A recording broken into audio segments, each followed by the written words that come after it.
alasan Pak Panji Gumilang mencabut gugatan kepada Pak Mahfud MD apa Pak? Terima kasih. Selamat siang semuanya ya. Seluruh sahabat media, bahwa hari ini sidang pemeriksaan berkait dengan legalitas para pihak, dan pada dasarnya sudah kami sampaikan sebelum di acara sidang ini bahwa gugatan yang disampaikan oleh Pak Sepanji ini sudah dicabut ya. Namun secara formil tentunya hari ini kita laksanakan dan kita hadir di sini dalam rangka menghormati panggilan sidang ini, karena pada dasarnya kita yang mengajukan gugatan.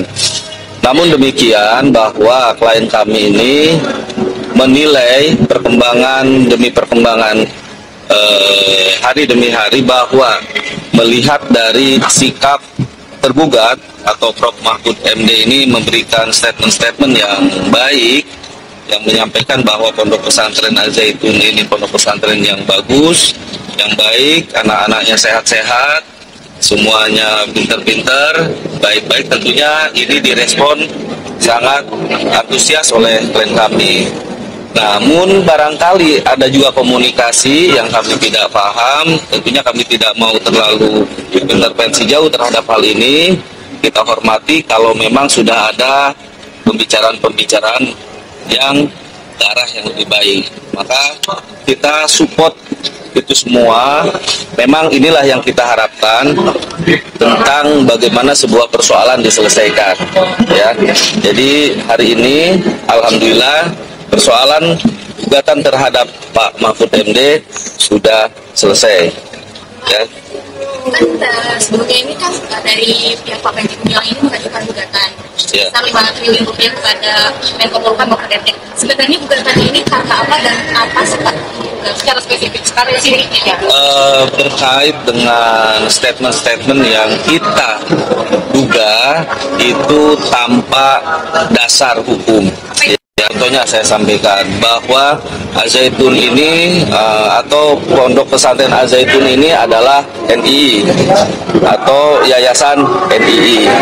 Bahwa setelah kami analisa menurut fakta dan bukti hukum, ternyata tidak ada satu dokumen pun yang menyatakan pondok pesantren ini adalah pondok pesantren NII atau yayasan NII ya. Diantaranya itu ya cukup ya, dan banyak lagi yang lain yang tentunya kita punya dasar yang cukup jelas ya. Jadi namun demikian tadi sudah kami sampaikan bahwa persoalan ini sudah selesai. Tapi ada komunikasi antara Menko Polhukam dengan Panji Gumilang?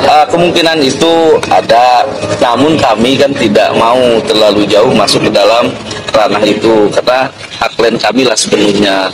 Yang kami tanggapi adalah permohonan klien kami mencabut gugatan ini ya kami lakukan. Tentunya itu adalah dasar hal yang baik dan kami apresiasi itu. Harapannya media semua mengapresiasi itu ya. Kalau tokoh kita ya, kita tahu Profesor Dr. Abdus Salam Rasidi Panji Gumilang MP ini tokoh dalam toleransi ya, tokoh dalam perdamaian, tokoh dalam pluralisme ya. Hari ini walaupun sedemikian rupa ya berbagai persoalan fitnah ya, mengkriminalisasi kemudian mempersekusi, beliau tetap tegar ya. Harapannya ya media hari ini tolong untuk memberikan informasi yang objektif, jangan sampai ada hal-hal lagi yang seperti ini, karena persoalan ini tidak lepas dari media loh ya. Ini hiruk pikuk masalah yang hari ini kita lihat di berbagai media, tentunya tidak terlepas dari media. Ini jangan sampai nanti media tidak objektif dalam memberikan informasi, menghadirkan narasumber, ikut tersandung persoalan hukum juga ya. Ini kami mengingatkan ke sahabat-sahabat semua, tolong sampaikan informasi kepada publik ini adalah informasi yang objektif, yang natural, yang berimbang ya, yang berimbang. Jadi karena kita tahu persoalan antara Profesor Mahfud MD dan Profesor AS Panji Gumilang ini persoalan yang tidak lepas dari apa yang disampaikan oleh media itu sendiri. Ya, memberikan informasi itu tolong hadir di tempat di mana informasi itu keluar. Ya. Jadi apakah itu media atau narasumber? Karena kan banyak narasumber yang hari ini memberikan testimoni, memberikan kesaksian yang kita belum tanya legalitas dia memberikan testimoni atau kesaksian itu apakah didasari oleh legalitas hukum yang mendasar atau yang benar. Kami banyak melihat narasumber-narasumber yang ternyata setelah kami koreksi narasumber itu bermasalah, berkali-kali diundang di media, kemudian ternyata bermasalah di hadapan hukum itu sendiri, dan itu ditanggapi oleh masyarakat yang hari ini melihat media, menonton media, kemudian menjadikan rujukan informasi kepada media. Kita paham bahwa sebelum gugatan Syekh Panji ini disampaikan ke pengadilan, sebelumnya ada gugatan lagi, ya, yang itu pun informasi yang dia akui bahwa statement-statement dia menuduh tokoh lain, menuding tokoh lain bersumber dari media, ya. Kita sebut saja media TikTok dijadikan sumber informasi, kemudian yang menyampaikan itu tokoh, ya, tokoh agama, mungkin tokoh dalam pemerintahan dan sebagainya. Ini kan sangat ironis ya, dalam kondisi bangsa, dalam kondisi pemerintahan yang hari ini kita paham semua akan menghadapi hajat besar. Pak, ini Baris Krim Polri akan memanggil Panji Gumilang 1 Agustus besok, Pak. Apakah Panji Gumilang akan hadir, Pak, dalam besok? Ini tentunya tadi saya sampaikan dulu ya, berkait dengan kriminalisasi yang hari ini di follow up oleh pihak kepolisian. Tentunya ini pun sangat memprihatinkan kami ya sebagai kuasa hukumnya, karena pada dasarnya keinginan kami ketika persoalan dalam tahapan berbeda pendapat, menyampaikan pendapat, ya, itu apalagi dalam tataran keagamaan, melakukan kegiatan keagamaan menurut kepercayaannya masing-masing agama, itu dilindungi oleh negara, ya. Namun hal demikian tidak terjadi di negara kita tercinta ini, yang jelas-jelas konstitusi negara menjamin itu. Tapi hari ini kita bisa lihat bahwa negara sendiri melakukan tindakan yang sangat-sangat tidak adil. Ketika seorang tokoh ulama, seorang kiai, seorang pemangku pondok pesantren, Profesor Dr. Panji Gumilang ini dikriminalisasi, diproses secara hukum, kemudian dicari-cari persoalan lainnya, dan sampai saat ini tidak jelas arahnya kemana. Namun kami tentunya punya dugaan-dugaan bahwa perkara ini perkara ini kami duga adalah perkara pesanan. Kita paham kalau perkara pesanan tentunya akan mengarah kemana, ya, akan mengarah kemana. Setelah dilaporkan pastinya akan diarahkan kepada tersangka. Setelah tersangka pastinya akan dijerat dengan berbagai persoalan hukum lainnya.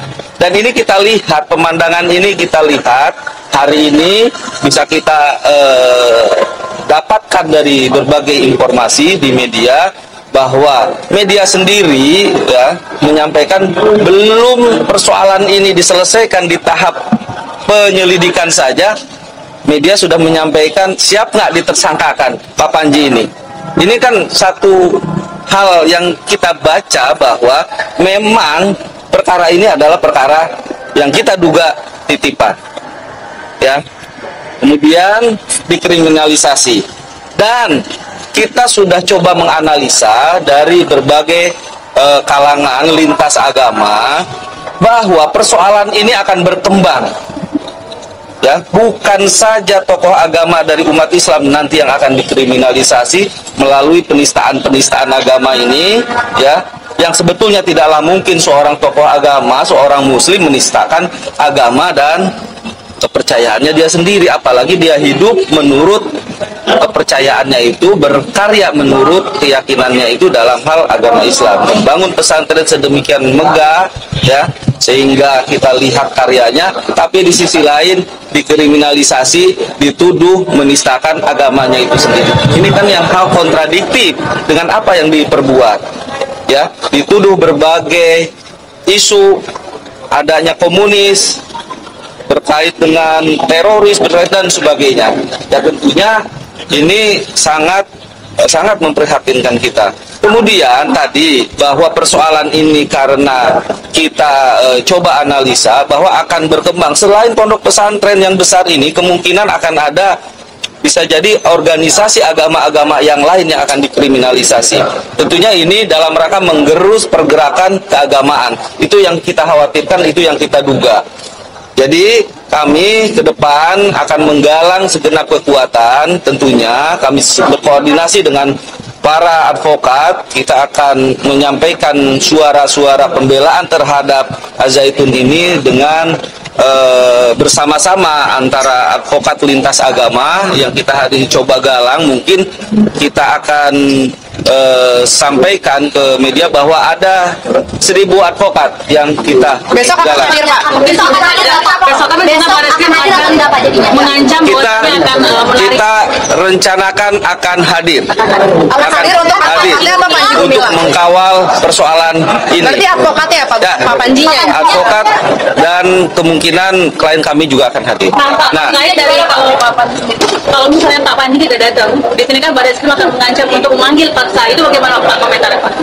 Ya, kalau itu persoalannya standar operasional SOP-nya, ya tentunya tidaklah sampai sedemikian. Kita inginkan klien kami kooperatif dan tentunya menghargai institusi ini. Jadi berkait dengan pemanggilan besok itu kita sampaikan bahwa kita akan hadir. Kemudian yang kedua, bahwa kita akan melakukan audensi kepada Kapolri, kepada DPR RI Komisi 3 dan kepada Presiden, ya, dengan kurang lebih tadi kita akan bersama-sama 1.000 advokat, ya, dan tentunya kita pun akan menyampaikan bahwa kita akan menggelar aksi damai, ya, untuk menyampaikan tentang persoalan ini supaya bisa dimengerti oleh mereka yang mengerti paham dan oleh masyarakat semuanya. Itu besok, Pak. Ya, nanti kita akan sampaikan lagi tentang ini. Tentunya ini informasi awal, ya. Secara detailnya nanti kita akan sampaikan di lain waktu. Kalau besok datang kira-kira jam berapa, Pak? Nanti kita untuk panggilannya dari Baris Krim jam berapa dikasihnya? Jam 10, jam 9? Nanti saya lupa suratnya. Saya nggak bawa suratnya hari ini. Siang, Pak. Pagi. Ya, kita koordinasi dulu dengan kondisi Pak Panji gimana Pak sekarang? Ya, kita doakan supaya sehat, ya. Sehat. Ya, kalau sehat, ya, insya Allah besok hadir. Ya. Berarti besoknya ribuan advokat itu akan datang? Ya, kita lihat besok. Apa yang dibawa sama tim hukum, Pak? Apakah siap untuk membantah dugaan yang sampai? Ya, bantahan sudah kita sampaikan bahwa tuduhan-tuduhan ini tidak benar, ya.